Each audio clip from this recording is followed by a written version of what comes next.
Hello everyone, I hope कि आप सब बढ़िया होंगे और डिजिटली काफी नॉलेज गेन कर रहे होंगे। आज हम स्टार्ट करने जा रहे हैं एक्सरसाइज 9.2 क्वेश्चन नंबर 2 एंड 9.2 का क्वेश्चन नंबर 1 हम ऑलरेडी कंप्लीट कर चुके हैं एंड आई होप कि आपको वीडियो पसंद आई होगी और काफी यूजफुल भी रही होगी। चलिए स्टार्ट करते हैं बिना टाइम वेस्ट किए। Question is, if two equal chords of a circle intersect within the circle, it means मान लीजिए ये हमारे पास एक सर्कल गिवन है और क्वेश्चन में कहा है कि दो इक्वल कॉर्ड्स हैं और क्या कर रही है, आपस में इंटरसेक्ट कर रही है with in the circle, circle के अंदर ही इंटरसेक्ट कर रही है। ये एक कॉर्ड है and another chord is this one. आप अपने साथ पेन, नोटबुक, पेंसिल, बुक सब लेकर बैठिए सो दैट कि आप कंसेप्ट को क्लियर करें और अपने नोट्स भी प्रिपेयर कर सकें। देखिए हम साथ के साथ डायग्राम भी बनाएंगे। For example this is A, B and C, D. ये हमारे पास टू इक्वल कॉर्ड्स हैं, दोनों इंटरसेक्ट कर रही है। Let this point E and this is the centre O. Prove that the segments of one chord are equal to corresponding segments of the other chord. What does it mean? It means कि जहां पर intersect कर रही है, it means AE हमें किसके equal show करनी है, DE के। CE किसके इक्वल होनी चाहिए, BE के। ये चीज हमें प्रूफ करनी है। जो अलग अलग सेगमेंट्स हैं हमारे पास कॉर्ड के, वो आपस में इक्वल है। AE equal to DE and BE equal to CE। देखिए स्टेप वाइज चलेंगे बिल्कुल। And the first step is given. सबसे पहला स्टेप हमारे पास क्या होता है सोल्यूशन में, दैट इज गिवन। गिवन क्या है हमारे पास, after given to proof this question, to proof, right down to proof. पहले टू प्रूफ लिख लेते हैं, ये दो चीजें हमें प्रूफ करनी है। सबसे पहले प्रूफ करने से पहले हमें क्या करना पड़ेगा, कंस्ट्रक्शन। और याद रखिए हम कंस्ट्रक्शन भी लिखते हैं। कंस्ट्रक्शन क्या होगी, चलिए स्टार्ट करते हैं इसकी कंस्ट्रक्शन। क्या करेंगे हम लोग, सबसे पहले एक परपेंडिकुलर ड्रॉ करेंगे from O to the chord A B. ये हमने एक परपेंडिकुलर ड्रॉ किया है।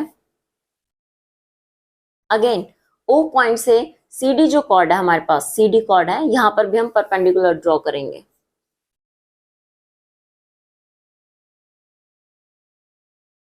यहां ओ ई को भी ज्वाइन कर देते हैं। Let this is L and this point is M. Construction भी हमें लिखनी है, एक एक स्टेप अच्छे से क्लियर रखिए ताकि आपकी ऐसे ही प्रैक्टिस बने। कंस्ट्रक्शन में देखिए हम क्या लिखेंगे, मिस मत कीजिएगा। अगर वीडियो आपको ज्यादा स्लो लग रही है तो आप फास्ट करके देख सकते हैं और फास्ट लग रही है तो आप इसे स्लो कर सकते हैं as per your convenient. So video को पूरा जरूर देखिएगा ताकि आपका कंसेप्ट अच्छे से क्लियर हो सके। चलिए स्टार्ट करते हैं। As A B equal to C D, हमें पता है क्योंकि ए बी और सी डी दोनों कॉर्ड्स हैं और दोनों कॉर्ड्स हमारे पास डायग्राम में इक्वल गिवन है। अगर A B equal to C D है, देयरफॉर क्या हो जाएगा, O L is equals to O M. कौन सी थ्योरम है ये हमारे पास, दैट इज थ्योरम 9.5। बट आपको ये नहीं लिखना है, ये मैंने आपके लिए लिखी है।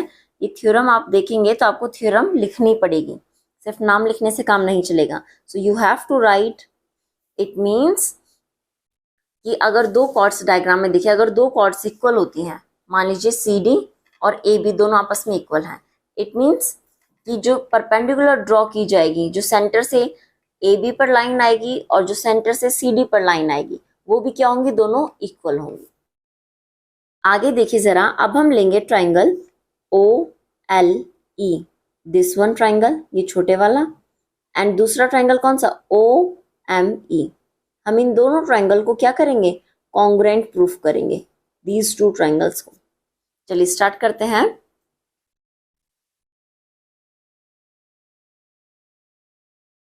इन triangle O L E and triangle O M E, अगर आप देखेंगे तो आपको पता चलेगा angle O L E is equals to angle O M E is equals to 90 degree. ये हमने क्या किया था? बाय कंस्ट्रक्शन, ये हमने कंस्ट्रक्ट किया था। तो आपको लिखना पड़ेगा कि किस रीजन की वजह से है।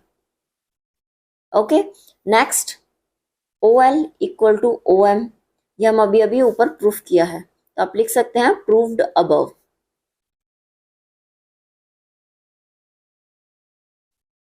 Next is O E is equals to OE. It means this is the common. Now this is 90 degree and two sides we have. So by RHS. Now by RHS, OLE triangle is congruent to OME triangle. दोनों triangles हमारे पास क्या हो गए? Congruent हो गए. So by CPCT हमारे पास क्या पता चलेगा? LE is equals to ME. That is by CPCT, corresponding parts of congruent triangle. I hope आपने सारी पहले वीडियोस देखी होंगी, इसलिए आपको ये सारा आता होगा। चलिए स्टार्ट करते हैं। डायग्राम अपने साथ रखिएगा, क्योंकि डायग्राम के बिना समझ में क्वेश्चन नहीं आएगा। अगर आप डायग्राम देखेंगे, देखिए जरा, हमने क्या कर दिया है? LE, it means this one, LE is equal to ME proof कर दिया। Now I am going to add LE में, यहां से लेकर यहां तक, LE में मैं क्या ऐड करूंगी? That is AL। AL अगर मैं ऐड करती हूं तो क्या हो जाएगा? AE बन जाएगा। ठीक है, in the same way this is EM। EM में अगर मैं DM ऐड कर दूं तो इट मीन्स मुझे पूरा DE मिल जाएगा, और वही चीज तो हमें यहाँ प्रूफ करनी है, AE इक्वल टू DE। तो इसका मतलब मेरे पास AL और DM में कोई रिलेशन होना चाहिए। आप ध्यान से देखिए, दिस इज टोटल AB का हाफ AL एंड CD का हाफ DM। अभी आप ध्यान से देखिएगा, हम यहां लिखेंगे now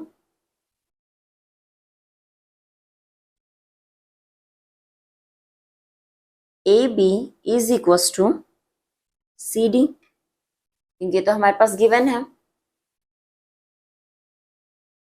half of AB is equals to half of CD। हमें पता है अगर AB CD के इक्वल है तो half of AB is equals to half of CD। अब आप डायग्राम में देखिए, हाफ ऑफ AB क्या होगा? AB का आधा दैट इज AL, और CD का आधा is what? That is DM। ये इक्वेशन हमारे लिए इंपॉर्टेंट है, just because we are going to add AL, that this is first equation in first both side. Got it? It means LE is equals to ME। हमने ये चीज proof की थी, दोनों साइड हम क्या ऐड कर देंगे? AL ऐड कर दिया हमने। AL प्लस LE, डायग्राम में देखिए फटाफट, AL प्लस LE के कितना हो जाएगा आपके पास? AE इज इक्वल्स टू, अब ME प्लस AL कुछ नहीं होगा। AL किसके इक्वल है? DM के equal. So I will write DM here. Now AE is equals to ME plus DM। अगर आप डायग्राम में देखेंगे so you will get DE, hence proved. First part हमने ऑलरेडी प्रूफ कर दिया है, एंड आई होप कि आपको समझ में आएगा। अगर आपको इतना पार्ट समझ में नहीं आया है तो वीडियो को थोड़ा सा रिवाइंड कीजिए, बट डायग्राम जरूर बनाइए, बिना डायग्राम के आपको क्वेश्चन समझ में नहीं आएगा। चलिए स्टार्ट करते हैं नेक्स्ट पार्ट इसका। As AB is equals to CD, यही चीज क्या थी हमारे पास? गिवन थी। Now I am going to subtract AB minus AE and CD minus AE। दोनों में से मैंने AE सब्ट्रैक्ट कर दिया। आप यहां लिख सकते हैं AB माइनस AE। आप डायग्राम में देखिए फटाफट, डायग्राम में अगर आप देखेंगे AB minus AE is what? EB is equals to, now CD minus AE कोई प्रोसेस नहीं है हमारे पास, आई मीन डायग्राम में कुछ नहीं है ऐसा, तो CD AE की प्लेस पर मैं DE रख सकती हूँ। CD माइनस DE, डायग्राम में देखिए जल्दी, I will show you. AB minus AE, कितना बचेगा EB। In the same way CD complete है, CD में से अगर मैं ED माइनस करूंगी तो कितना बचेगा, that is CE। I hope कि आपको ये चीज समझ में आई होगी, CE। और यही चीज हमें क्या करनी थी, प्रूफ करनी थी। So hence proved. अगर वीडियो पसंद आई और आपके लिए काफी यूजफुल रही है तो लाइक शेयर जरूर कीजिए। Thank you.